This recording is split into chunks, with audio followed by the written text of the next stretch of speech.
Thank you. You may be seated.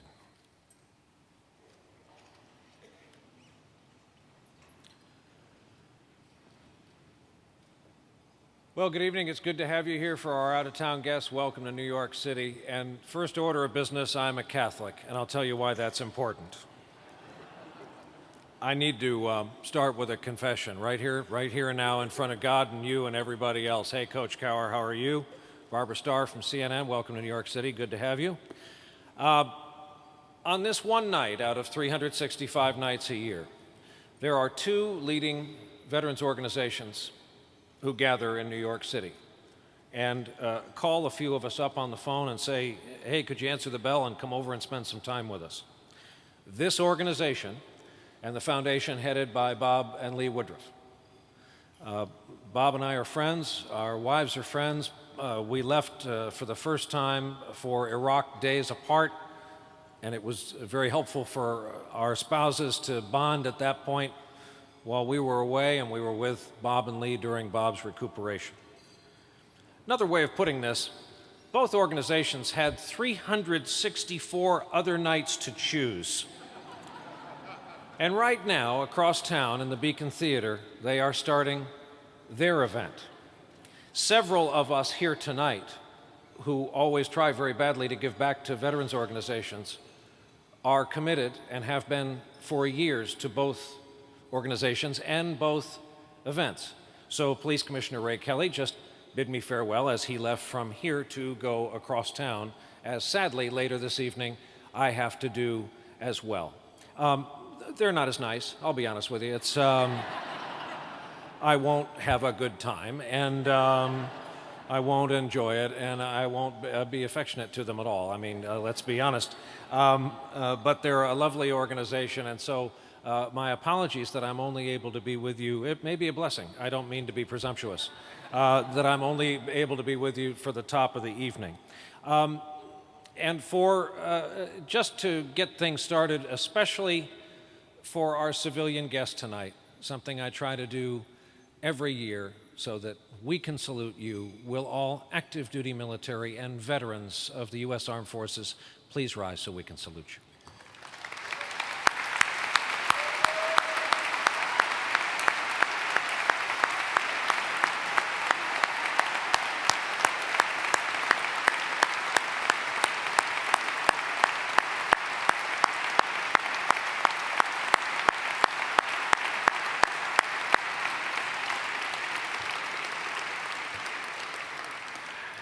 And for the ladies and gentlemen who just rose, if you've served, you'll be happy to know that we are finally going to do on television the story of the MRE. I have brought them to this event before. I have brandished them, and I have spent just enough time overseas to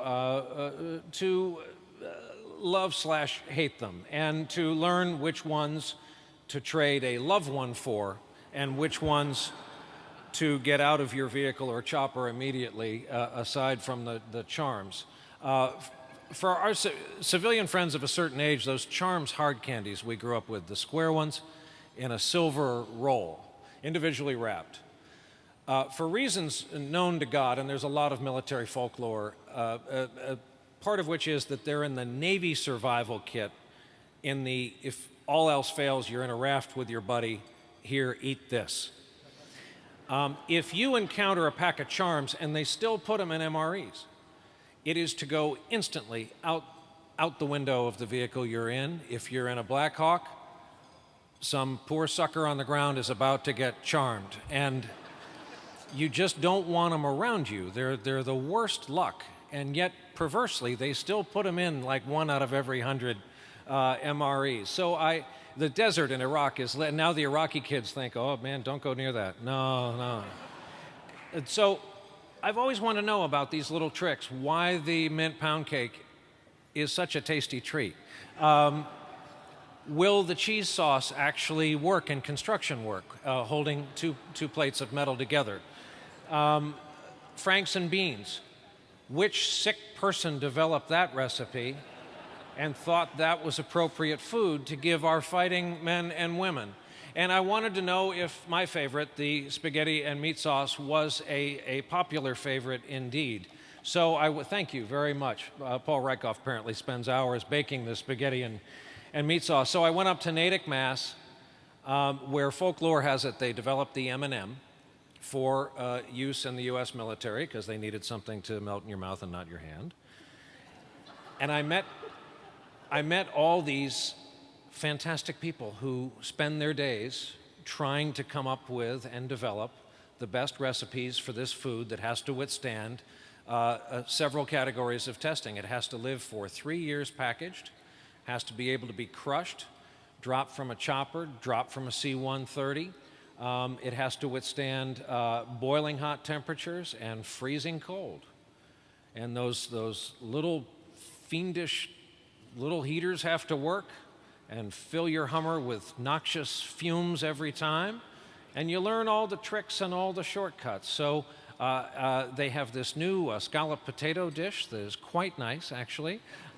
A new Mexican chicken, and my favorite product that is going to be needed for civilian use. They have combined the caffeine, clinical caffeine of a cup of coffee with a Slim Jim. This will light you up. These are fantastic. I had about 9 of them. They're short. They're the length of a cigarette, and put them in your pocket. Put a dozen of them in your pocket. You'll go, well, you won't go the next day, but you'll go all day. They are fantastic. It's the product this nation was waiting for, if you ask me. You combine 2 necessary elements of life, your dried meat product and your caffeine, and you're good to go. Wars will be fought and won on these caffeine meat sticks. Monday night, 10 o'clock on the NBC television network.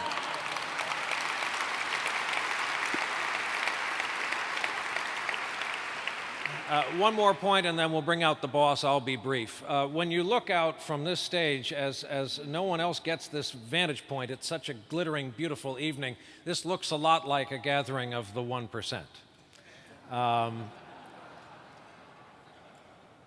And for a whole bunch of other reasons, it is.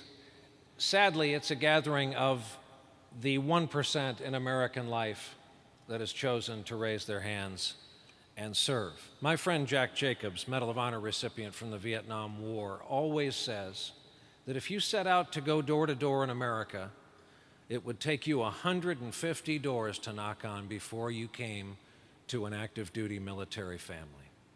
And that's a big difference in our country from the 9% of the population that was involved in World War II.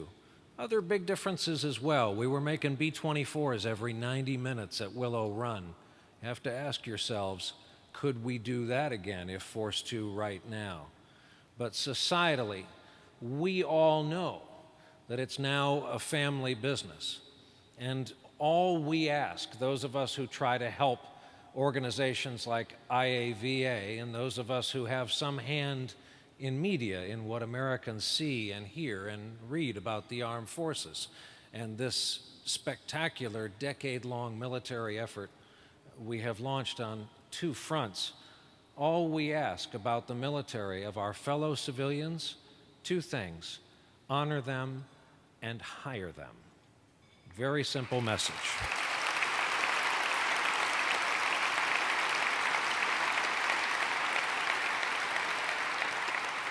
I've said this here before as well. I say to my civilian friends at organizations like NBC, there are these people called sergeants major. And here's what you need to understand. As a job category, they don't know the word no. You could say to them at an office building in New York City, hey, I need a dozen telephone poles by this afternoon. You think you could find? Of course you'll get a dozen telephone poles. They're sergeants major.